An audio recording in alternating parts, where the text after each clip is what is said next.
ጤና ይስጥልኝ የአዲስ ጆርናል ዩቲዩብ ቻናል ተከታዮቻችን፣ ለዛሬ አንድ ጽሑፍ ይዘንላችሁ መጥተናል። ላይክ፣ ሰብስክራይብ፣ ሼር በማድረግ ሀሳባችሁን ደግሞ ኮሜንት ላይ በማስፈር አብራችሁን ሁኑ።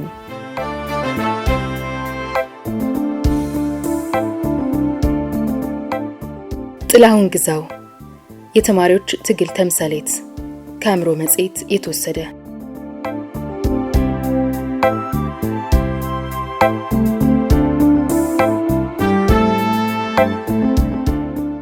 የጥላሁን ግዛውን የህይወት ታሪክ ያቀረበልን የእናቱ ልጅ የሆነው ታናሽ ወንድሙ አቶ አደባባይ አባይ ነው። ታሪኩን ለማቅረብ መንስኤ የሆንን ከቀድሞ የክብር ዘበኛ ሁለተኛ ብርጌድ አዛዥ ለምድር ጦር ዋና አዛዥ ታህሳስ 20 ቀን 1962 በሚስጥር የተጻፈው ደብዳቤ እጃችን በመግባቱ ነው። ደብዳቤው በወቅቱ የነበረውን የዩኒቨርሲቲ ተማሪዎች ቆራጥ የትግል ስሜት በግልጽ ያሳያል። ይህንን ደብዳቤ ያመጣልን የአእምሮ ወዳጅ የሆነው አቶ ገሰሰ አይቸው ነው። በቅድሚያ በወንድሙ አንደበት የህይወት ታሪኩን ይተርክልናል። ከዚያም ደብዳቤውን እንዳለ አቅርበናል። ፊውዳላዊ ስርዓት በህዝቡ ላይ ያደረሰውን ረሃብ፣ ችግርና ጉስቁልና ተመልክቶ ምቾትና ድሎትን በመተው ለትግል የተሰለፈ ወጣት ነበር። ይህ ፍላጎቱ የገነፈለውና መልክ የያዘው በቀዳማዊ ኃይለ ሥላሴ ዩኒቨርሲቲ መማር በጀመረበት ዓመት መጨረሻና የሁለተኛ ዓመት መጀመሪያ ገደማ ነው። እህቱ ልዕልት ሳራ ግዛው የልዑል መኮንን ኃይለ ሥላሴ ሚስት ነበረች። ንጉሱ ጥላሁን በስልጣናቸው ዙሪያ ውልብ እያለ ቢያስቸግራቸውም በእህቱ አስመክረውታል፣ ራሳቸውን መክረውታል፣ ተለማምጠውታል። አልፎ ተርፎም እናቱ እጮኛውና መላ ቤተሰቡ የፖለቲካ እንቅስቃሴውን ርግፍ አድርጎ እንዲተው በተደጋጋሚ ተማጽነውታል። ግን አንዳቸውንም አላዳመጠም። ይልቁንም ከጊዜ ወደ ጊዜ የእርቦ አራሽ ገበሬ ጥያቄ ህሊናውን እረፍት ይነሳው ጀመር። የቤተሰብና የእጮኛ ፍቅርን እንዲሁም የአማች ምክርን ረግጦ በጽኑ አቋም የመብትና የዲሞክራሲ ጥያቄዎችን አንግቦ ተነሳ። ከህዝብ አብራክ የተከፈተለትን የትግል አጋሮቹ ጋር መሬት ላራሹ ዳቦ ለተራበው ተው ስማኝ አገሬ እያለ ዘመረ። ጥላሁን ግዛው በ1933 ዓ.ም ከአባቱ ከንብራድ ግዛው አበራና ከእናቱ ከወይዘሮ ደስታዬ አዱዬ ተወለደ። የትውልድ ቦታው በሰሜን ወሎ አስተዳደር አካባቢ በራያና ቆቦ አውራጃ አጢራሻ የተባለ ቀበሌ ነው። በዚህ ቀዬ ከሴት አያቱ ጋር በመሆን የልጅነት ጊዜውን ሲያሳልፍ ብዙዎቹ ጓደኞቹ የደሃ ገበሬ ልጆች ነበሩ። ጥላሁንን እንደ ሞግዚት ሆነው የትምህርቱን ሁኔታ አስተዳደጉን ይከታተሉ የነበሩት የአክስቱ ባለቤት ሲያጫውቱኝ በትምህርት ቤቱ ቀልጣፋ፣ በተለይ ደግሞ የነገሮችን አመጣጥና ግንኙነት አጥብቆ መጠየቅ ይወድ እንደነበር ገልጸውልኛል። በዘንድሮ የዘር ምንዛሬ ሲሰላ በአባቱ ትግሬ የራያና አዘቦ ተወላጅ ሲሆን በእናቱ ደግሞ የወሎ አማራ የራያና ቆቦ ተወላጅ ነው። የአሁኑን ትርጉም አያዝብኝና ምን ነው የሆሎ ያለ ታጋይ አበቅልም እንዴ እንዳትሉኝ እንጂ የትግል አጋሩ የሆነው ዋለልኝም የዚሁ የወሎ የቦረና ተወላጅ ነው። ጸሐፊ ተውኔት ጸጋዬ ገብረመድህን ሀሁ ወይንም ፐቡ በተሰኘው ተውኔታቸው ታጋይ ነጋን የወሎ ተወላጅ ማድረጋቸው ይህንን ለማሳየት ይሆን? የጥላሁን እድገት በአብዛኛው ሰሜን ወሎና አዲስ አበባ ውስጥ በመሆኑ የትግርኛ ቋንቋን አይችልም ነበር። ለእናቱ ሁለተኛ ልጅ ሲሆን ሲበዛ ሰው አክባሪና ትሁት ነበር። እናታችንን እንኳን አንቱ እያለ ነበር የሚጠራት። እናታችን አባቴን ደጃዝማች አባይ ክብረ ኪዳንን አግብታ አዲስ አበባ ትኖር በነበረበት ጊዜ ጥላሁን መጀመሪያ ኮተቤ፣ ቀጥሎ ቀዳማዊ ኃይለ ሥላሴ ዩኒቨርሲቲ ይማር ነበር። በሳምንት አንድ ጊዜ በልሲሎ ደግሞ 2-3 ጊዜ እየመጣ ይጠይቀናል። በዚህ ምልልስ ወቅት ነበር እጮኛውን ዮዲት ታየን ያገኛትና የተዋወቃት። ቆንጆ መለሎ ነበረች። በደንብ የሚያውቋት ሲያጫውቱኝና ደጋግሜ ፎቶግራፏን እንዳየሁት ታይታ የማትጠገብ ናት። ጥላሁንም ቢሆን ቀይ ክብ ፊት፣ መልከ መልካም፣ ረጅም በተለይ አይኖቹ የሚያበሩና ጸዳል የተጎናጸፈ ገጽታ ነበረው። ከአባቱ ከንብራድ ግዛው አበራ ሞት በኋላ ከሳቸው የሚወለዱት ልጆች ጋር አያሌ ንብረትን ተካፍሏል። ግን በራያና አዘቦ አውራጃ የነበረውን ሰፋፊ የእርሻ መሬት ይጠቀሙ የነበሩት የእናቱ ቤተሰቦችና አርሶ አደሮች ነበሩ። የአባቱን ሽጉጥ ግን እስከ ለተሞቱ ድረስ ከጎኑ አልለያትም። ጥላሁን ዩኒቨርሲቲ ተማሪ ከሆነ በኋላ እስከ ህልፈቱ የኖረው አፍንጮ በር አካባቢ ነበር። ቤቱ የጓደኞቹ መሰባሰቢያና መወያያ ሆኖ አገልግሏል። እሱ የሚያቀርበው ሐሳብና የሚሰነዝረው አስተያየት በተማሪው ዘንድ ተወዳጅነትና ፍቅርን አስገኝቶለታል። ላልጋይ አይመለስም ብለው በክፉ አይን ያዩት ንጉሱ ከትግሉ ለማዘናጋት የተለያየ ሴራ ሸርበውበታል። በንዋይና በጋብቻ ለመደለልም ሞክረዋል። በአንድ ወቅት አስጠርተው የሚፈልገው ነገር ሁሉ እንደሚደረግለት፣ ውጭ አገር ሄዶ እስካሻው ድረስ ሊያስተምሩት እንደሚችሉ፣ ካልሆነም በአባቱ ሀገር በትግራይ ብዙ ጋሻ መሬት ከትራክተር ጋር ተሰጥቶት እያረሰ ሊኖር እንደሚችል ገልጸውለት ነበር። ግን ድልላውን አልተቀበለም። በተለይ መሬት እንስጥህ መባሉ መሬት ላራሹ ብሎ ለተነሳለት ታጋይ ወጣት የማይሆን ነበር። በዚህ አልጠመድ ሲላቸው በአማችነት ላይ አማችነት እንዲደርብ ከልጅ ልጃቸው አንዷን ሊያጋቡት ያቀዱ ቢሆንም አልተሳካላቸውም። ለህዝቡ የቆመው የወጣት ግን ትግሉን ቀጥሎበት የዩኒቨርሲቲ ተማሪዎች ፕሬዝዳንት ሆኖ ለመመረጥ በቃ። እናቱና እህቱ ለሱ ህይወት በማሰብ የንጉሱ ቤተሰቦች ደግሞ ላልጋው በመስጋት የሚያደርጉትን ልምምጥ አላቋረጡም። በተለይ እናታችን በተደጋጋሚ እንባዋን እየረጨች ተማጽነዋለች። ታናሽ ወንድሙና እህቱን አብረውት እንዲኖሩ ልካለታለች። አልሆነላትም እንጂ። በዚያው ሰሞን የሀገራችን ጋዜጦች እባብን መቅጨት በእንጭጩ ነው እያሉ መጻፍ ጀምረው ነበር። የተለያዩ ዛቻዎችና ማስፈራሪያዎች ደርሰውታል። የታጠቁ የጸጥታ አባሎች እንዲከታተሉት ተመድበዋል። ትግሉን ግን አላቋረጠም። በአንድ ወቅት ለአንድ ጓደኛው ይህ ሽማግሌ እኮ ሳይገለኝ አይቀርም፣ ሰሞኑን የታጠቁ የጸጥታ ሰራተኞች እየተከታተሉኝ ነው ሲል አጫውቶታል። የመኝታ ስፍራዎቹንም እየቀያየረ ማደር ጀምሮ ነበር። ዕለቱ ታህሳስ 18 ቀን 1962 ዓ.ም ከምሽቱ 12 ሰዓት ገደማ ነው። እጮኛው ቤተሰቦቿ ቤት ሄዳ ማደር እንዳለበት ነግራው ለመሄድ ተነሳች። ታናሽ ወንድሙ መኮንን ሲሳይ እንዲሸኛት ቢነግራትም እሺ አላለችውም። ታክሲ ሊያሳፍሯት ሶስቱም ተያይዘው ወጡ። ጥላሁን፣ ዮዲትና መኮንን። ሰዓቱም ለ1 ሰዓት ሩብ ጉዳይ ገደማ ሆኗል። እነሱ በነበሩበት አካባቢ ተርታ የሌላት መኪና መጣ አለፍ ብላ ቆማለች። ወዲያው ከውስጧ የወረዱት ታጣቂዎች የተኩስ ሩምታ ከፈቱ። እሱ በሽጉጥ ሲከላከላቸው እርጉዟ እጮኛውና ወንድሙ ደነገጡ። ብዙም አልቆየ አጠገባቸው ተደፋ። ተልኳቸው የተሳካላቸው ገዳዮች ወደ አፍንጮ በር ገባ ብለው ሮጡ። መኮንን ሽጉጡን ተቀብሎ እየተኮሰ ቢከተላቸው ማመለጡት። ወደ ወንድሙ ሲመለስ በደም አበላ ተጠቅልቆ ወደ ደጃዝማች ባልቻ ሆስፒታል ወሰዱኝ እያለ ሲያቃስት ሰማው። ግን ይህ አልተፈጸመም። በመንግስት ኃይሎች ተንኮል ወደ ቀድሞ ቀዳማዊ ኃይለ ሥላሴ ያሁኑ የካቲት 12 ሆስፒታል ተወሰደ። በወቅቱ የነበሩት የዩጎዝላቪያው ሐኪም የጥይቱ አረር ቢወጣለት ሊተርፍ እንደሚችል አረጋግጠው የበኩላቸውን ጥረት እያደረጉ ነበር። ነገር ግን ከቤተ መንግስት የተደወለው ስልክ ምንም አይነት የሕክምና እርዳታ እንዳይደረግለት አደረገ። በጣር ድምጽ የሐኪም ያለ እያለ ሰባይነት በሌለው ሁኔታ እንደተቃጠለ ነፍሱ ከስጋው ተለየች። መንግስት ለዚህ ድርጊት ምክንያት ሲሰጥ የገዛ ጓደኞቹ ረብሻ በመፍጠር በሐኪም እንዳይረዳ አደረጉት ነበር ያለው። በነጋታው በተማሪው ኃይል ሬሳው በዩኒቨርሲቲ ቅጥር ግቢ ባለው መኮንን አዳራሽ ተቀመጠ። ሬሳውን ላለመስጠት ተማሪዎች ከፍተኛ ትንቅንቅ ፈጽመዋል።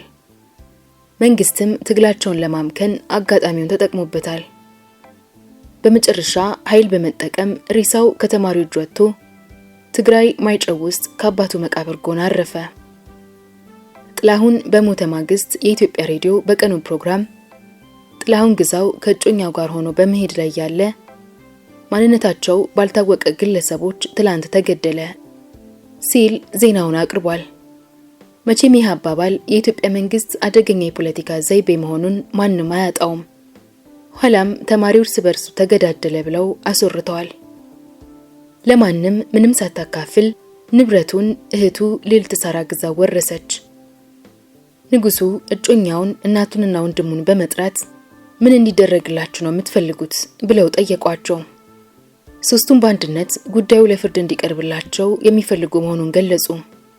በአጭር ጊዜ ውስጥ ጉዳዩ ለፍርድ እንደሚቀርብላቸው ቃል ተገብቶላቸው ተመለሱ። የጥላሁን ነገርም በዚሁ አበቃ። እጮኛውም በፍቅረኛዋ ሞት ሐዘንና ሌሎችም ችግሮች ተደራርበውባት አስወርዷት ከጥቂት ወራት በኋላ ተከተለችው። ፍቅር እስከ መቃብር ይሏል ይህ ነው። ጥላሁን ከመቃብር በላይ የሚውል ስም አትርፎ አለፈ። ንጉሱም ከ5 ዓመት ባልበለጠ ጊዜ ከስልጣን ወርደው አይሞቱ ሞት ሞቱ። በአብዮቱ መባቻም የጥላሁን ጉዳይ ኮሎኔል ጣሰው ዋጆን ደርጉ ክንዱን አሳረፈበት። ጽሑፌን ከመደምደሜ በፊት ስለ ጥላሁን አንዳንድ ድርጊቶችን ያክስታችን ባል የሆኑት አቶ ገብረ ኢማም ያጫወቱኝን ልግለጽላችሁ። ብዙ ጊዜ የጥላሁንን ሁኔታ ለመከታተል ወደ አዲስ አበባ ይመጡ ነበር። በአንድ ወቅት በጨዋታ መሃል ምን ትምህርት እንደሚማር ይጠይቁታል።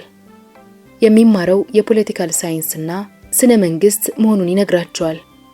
ምንነቱ ስላልገባቸው ምን ማለት ነው ብለው ይጠይቁታል። በደፈናው ጸረ መንግስት ትምህርት ነው ብለው ይመልስላቸዋል። እሳቸውም ቆጣ ብለው እንዲያውማ ሽፍታ ነኝ በለኛ አሉትና አረፉ። በሌላ ወቅት ደግሞ ፖለቲካ የሚባል ነገር እርግፍ አድርጎ እንዲተው ሲመክሩት አዩ አባባ ለነገሮች እኮ ነጥብ አላቸው ይላቸዋል። እሳቸውም የዋዛ አልነበሩም። ከነጥብ ሳትደርስ ጠብ እንዳያደርጉ ብለው መልሰውለታል። እንዳሉትም አልቀረም። ህልሙን ሳይፈታ በ29 ዓመቱ ጠብ አደረጉት። ለመሆኑ የጥላሁን አስክሬን ከነበረበት ሆስፒታል ወጥቶ እንዴት ተማሪዎች እጅ ገባ? ወስደውስ ምን አደረጉት? መንግስትስ ምን እርምጃ ወሰደ? አስክሬኑስ እንዴት ከዩኒቨርሲቲ ቅጥር ግቢ ወጥቶ ሊቀበር ቻለ? ለነዚህ ጥያቄዎች መልስ የሚሰጠው የወረቀቱ ምስጢራዊ ደብዳቤ ከዚህ ጽሑፍ ጋር አብሮ የቀረበ ነው። የኢትዮጵያ ንጉሠ ነገሥት የክቡር ዘበኛ 2ኛ ብርጌድ ለክቡር ሌተናንት ጀነራል ደበበ ኃይለ ማርያም የምድር ጦር ዋና አዛዥ አዲስ አበባ ታኅሳስ 20 ቀን 1962 ዓ.ም። ክቡር ሆይ፣ ጥላሁን ግዛው የሚባል የዩኒቨርሲቲ ኮሌጅ ተማሪ ታኅሳስ 19 ቀን 1962 ዓ.ም በመሞቱ ምክንያት ክቡር ቢትወደድ ዘውዴ ገብሩ ሕይወት የአገር ግዛት ሚኒስትር፣ ክቡር ሌተናንት ጀነራል ከበደ ገብሬ የመከላከያ ሚኒስትር፣ ክቡር አቶ ሰይፉ ማህተመ ስላሴ የትምህርት ሚኒስትር፣ ክቡር አቶ ጌታቸው መካሻ የማስታወቂያ ሚኒስትር ዴታ፣ ኮሎኔል በላቸው ጀማነ የጸጥታ ክፍል ሹም በተገኙበት ታኅሳስ 20 ቀን 1962 ዓ.ም በ12 ሰዓት ከ45 ሰዓት ላይ ክቡርነቱ ጽሕፈት ቤት ተጠርቼ የሟች የጥላሁን ግዛው አስክሬን የቀዳማዊ ኃይለ ሥላሴ ዩኒቨርሲቲ ገብቶ ነበር።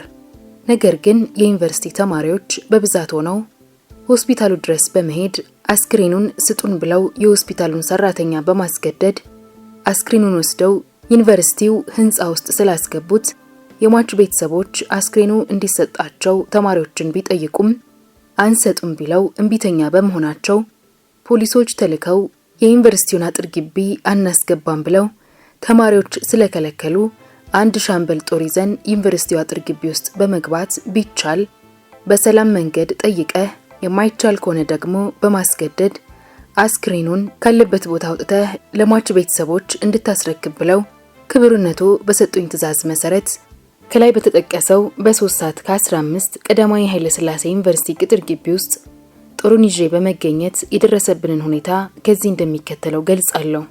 አንደኛ፣ ዩኒቨርሲቲው ቅጥር ግቢ ውስጥ ገብቶ አስክሬኑ ካለበት ህንጻ በሚወስደው መንገድ ግራና ቀኝ እንዲሰለፍ አዝዤ ጦሩ በሚሰለፉበት ጊዜ በህንጻው ላይ ሆኖ በድምጽ ማውጊያ የሚሰብከው ተማሪ የሁላችሁ ወታደሮች የመጡት አፋኝ ባለስልጣኖች ለሃዳሪው መንግስት መሳሪያ ሆነው እኛን ለማስፈራራት ነው። እኛ ግን የመጨረሻ ዕድላችን ስለሆነ አንፈራም፣ አትፍሩ፣ አይዟችሁ በማለት ስብከት ስለሰበኩ በግምት ከ5000 በላይ የሚሆን ተማሪዎች ተሰብስበው ወደሚሰበኩበት ቦታ ብቻዬን ሄጄ እዚህ የመጣነው አስክሬኑን በሰልፍ አጅበን ለመሸኘት ነው፣ እናንተን ለማስፈራራት አይደለም። አሁንም ቢሆን መንገዱን ልቀቁልንና አስክሬኑን በክብር እንሸኝ ብዬ ብነግራቸው ከመቼ ወዲህ ነው ተማሪ በወታደር ታጅቦ የሚቀበረው? እናንተ የመጣችሁት እኛን ልትፈጁን ነው በማለት ልዩ ልዩ ማንጓጠጥና የዘለፋ ውርጅብኝ ካደረሱብኝ በኋላ አንፈልጋችሁም፣ ወግዱልን፣ ብንፈልግ እኛ እንቀብረዋለን፣ ባንፈልግም የኛ ኃላፊነት ነው ብለው በቁጣ መልክና ደም በሚያፈላ አነጋገር መልስ ሰጥተውኝ በድምጽ ማጉያ መሳሪያ በመጠቀም ህጋዊ መንግስት ላይ ልዩ ልዩ ዘለፋ የተመላበት ንግግር ለተሰበሰበው ተማሪ ያሰሙ። ትላንት ጥላሁን በአዳሪው መንግስት ተገደለ፣ እኛም እንደሱ ለመሞት እየተዘጋጀንን እያሉ ስብከታቸውን ቀጠሉ። እኔም ነገሩን በሰላማዊ መንገድ ለመፈጸም እንዲያመቸኝ ከሟች ቤተሰቦች ከደጃዝማች ጸጋይና ከደጃዝማች ቢትወደድ አስፋው እንዲሁም ከሌሎች ጋር ሆነን ተመካከርን። በኋላ የመጣው ወታደር አስክሬኑን በሰልፍ አጅቦ እንዲሸኝ ስለሆነ የሟች ቤተሰቦች አስክሬኑ ኋላና ፊት በመሆን እንዲከተሉ፣ ከተማሪዎች በኩልም አስክሬኑን ለማጀብ የሚፈልግ እንዳለ ከሰልፈኛው ኋላ ሆኖ እስከ ዩኒቨርሲቲው ቅጥር መግቢያ በር ድረስ እንዲሸኙ ከተማሪዎች ጋር ተነጋገሩ ብያቸው፣ እነዚሁም በዚሁ መሰረት ከተማሪዎቻቸው ጋር ተስማምተው አስክሬኑ በመኪና ላይ ተሳፈረ። ከዚህ በኋላ ተማሪዎች ሐሳባቸውን ለውጠው የሚበልጠው ተማሪ አስክሬኑን ለማጀብ አስቀድሞ ከዩኒቨርሲቲው አጥር ግቢ ውጪ፣ ግማሹ ከአስክሬኑ በኋላ ካልተሰለፈ አስክሬኑ አይወጣም ብለው ከመከልከላቸው በላይ የአስክሬኑን መኪናም የምንነዳው እኛ ነን እንጂ በሌላ ሾፌር አይነዳም፣ እኛ በምንፈልግበት መንገድ ካልተስማማችሁ ተኩስ ይከፈታል የሚል መልስ ሰጡኝ። እኔም ጉዳዩን በሰላማዊ መንገድ ፍጻሜ ላይ ለማድረስ ስል መጀመሪያ የተስማማችሁበትን ቃል የምትለውጡት ለምንድን ነው ብላቸው እምቢተኛ በመሆናቸው አሁንም ነገሩ በሰላም እንዲያልቅ ለደጃዝማች ጸጋይ ለማስረዳት ወዳሉበት ቦታ ሲሄድ ከክቡር ሜጀር ጀነራል ይልማ ሺበሺ ጋር ሆነው አገኘዋቸውና በጉዳዩ ላይ ከተነጋገርን በኋላ በድጋሚ ሄደው ከተማሪዎች ጋር እንዲነጋገሩበት ተስማምተን ወደ አስክሬኑ መኪና ስመለስ ተማሪዎቹ አስክሬኑን ከመኪና ውስጥ አውጥተው ዩኒቨርሲቲው ህንጻ ውስጥ አስገብተው የተለመደውን ስድባቸውና ፉከራቸውን ቀጥለው አገኘው። እነ ደጃዝማች ጸጋዬ ተማሪዎች ሐሳባቸውን ለምን እንደለወጡት ጠይቀዋቸው እንቢተኛ መሆናቸውን ተማሪዎች ስለገለጹላቸው ተማሪዎች ሐሳባቸውን ለመለወጥ እንቢ ብለዋል። እኔ ምንም ማድረግ አልችልም ብለውኝ ሄዱ። እኔም ይህንን ሁኔታ ለክቡርነቱ በሬዲዮ አመልክቼ አስክሬኑ መኪና ውስጥ ከገባ በኋላ እንደገና ተማሪዎች አውጥተው ወደ ህንጻው መመለሳቸው ያለ አግባብ ነው።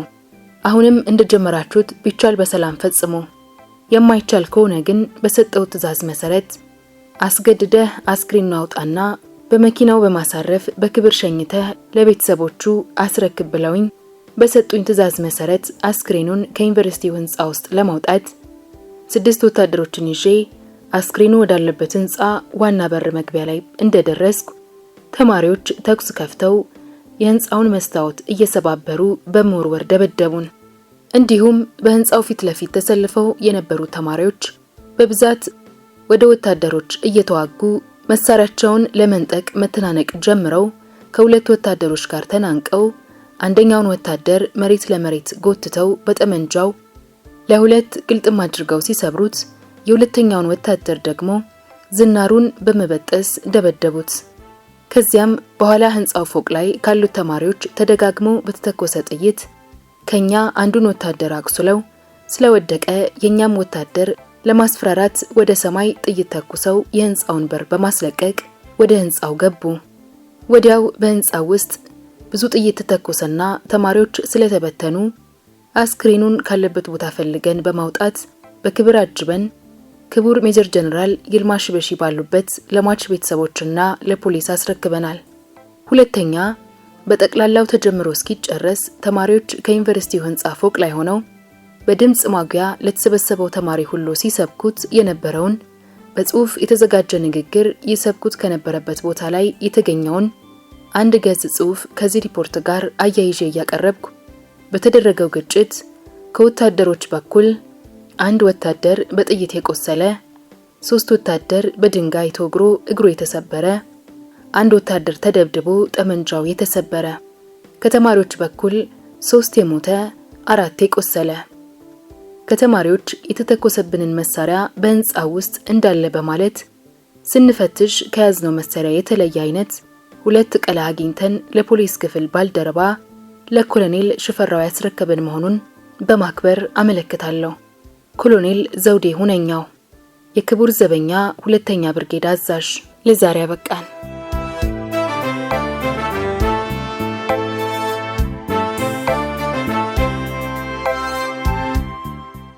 የዛሬ ታሪካችን እንዴት ነበር? ከወደዳችሁት ላይክ አድርጉ።